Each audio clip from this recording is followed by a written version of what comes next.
जय हिंद दोस्तों। चलिए दोस्तों बात करते हैं इस एक और क्वेश्चन के बारे में। इस क्वेश्चन में एग्जामिनर ने कहा the sum of three number is 252 if the first number is thrice the second and third number is two third of the first then the second number. यानी कि एग्जामिनर ने क्या कहा कि यहाँ पर तीन नंबर दे रखे, उन तीन नंबर का सम दे रखा है 252, और एग्जामिनर कह रहा है जो पहला नंबर है वो दूसरे नंबर का तीन गुना है, और जो तीसरा नंबर है वो पहले नंबर का टू थर्ड है। तो एग्जामिनर पूछ रहा है कि सेकंड नंबर क्या है। तो चलिए आइए देखते हैं, इस क्वेश्चन को हैंडल करते हैं। तो मैंने माना कि पहला नंबर मेरे पास में ये है, तो दूसरा नंबर मेरे पास ये होगा, और तीसरा नंबर मेरे पास में ये होगा। अगर मैं पहले नंबर को टू मान लूँ तो पहला नंबर कितना होगा, अगर दूसरे नंबर को मैं टू मान तो पहला नंबर कितना होगा मेरे पास में 6 हो जाएगा। तो तीसरा नंबर क्या होगा, इसका 2/3। तो इसका 6 का मैं 2/3 निकालूंगा तो मेरे पास कितना आएगा आपका ये 4। यानी कि अगर दूसरा नंबर मेरे पास 2 है तो पहला नंबर मेरे पास 6 होगा और तीसरा नंबर मेरे पास 4 होगा। यहाँ आप टू की जगह कुछ भी मान सकते हो, उससे कोई फर्क नहीं पड़ेगा, बट मैंने ऐसा नंबर लिया कि मेरा पॉइंट में ना आए। अगर इन तीनों का मैं सम करता हूँ तो मेरे पास कितना आ रहा है आपका 6 4 10 12, बट एग्जामिनर कह रहा है इसका जो सम आना चाहिए 252 आना चाहिए, 25।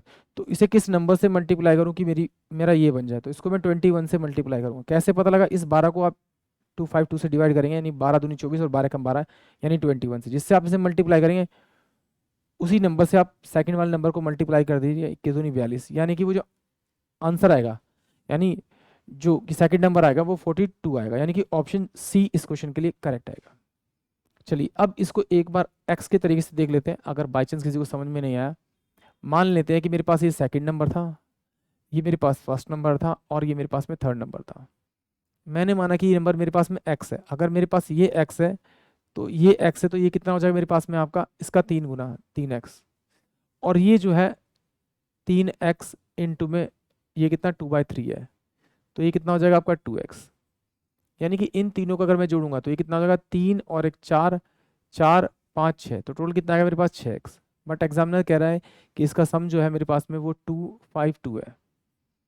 तो 6 से काटूंगा तो मेरे पास क्या आएगा, एक्स इजकल टू में 6 चौक 24 और 6 दूनी 12, यानी कि 42 आएगा। और जो ये x की वैल्यू है मेरे पास 42 है, यानी कि ऑप्शन तो मेरे पास में यही करेक्ट होगा। बट इसको आप एक तरीके से और कर सकते थे, अगर आप चाहते तो इसे आसानी से सोल्व कर सकते। कैसे, आप ऑप्शन की मदद से मान लेता कि मेरे पास जो ये जो नंबर दे रखा है वो दूसरा नंबर दे रखा है। अगर दूसरा नंबर दे रखा है मेरे पास में तो मेरे पास कितना रखा है आपका 41 दे रखा है, 41।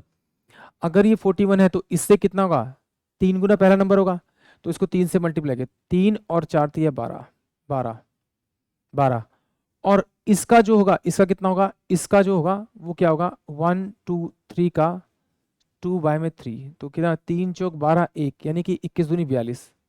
आप ये जोड़ देते, तो 5 और एक 6, जबकि वहाँ 6 तो है ही नहीं, तो ये तो इसका आंसर हो ही नहीं सकता। फिर ऐसे ही आप ऑप्शन 2 लेंगे, ऑप्शन सी लेंगे, तो एक बार ऑप्शन सी देख लेते हैं। ये 42 हुआ, ये कौन सा है, सेकंड नंबर। फर्स्ट नंबर क्या होगा, 42 इंटू में 3, 6 12 126। अब ये पहला नंबर मेरे पास कितना आ गया, 126 आ गया।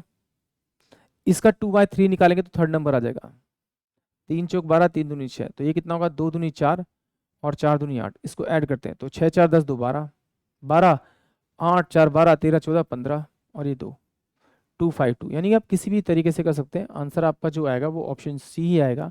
बट पता नहीं कब कौन सा मेथड हमें यूज़ करना पड़ जाए। आई होप आप सभी को क्वेश्चन समझ में आया होगा। जय हिंद, जय भारत।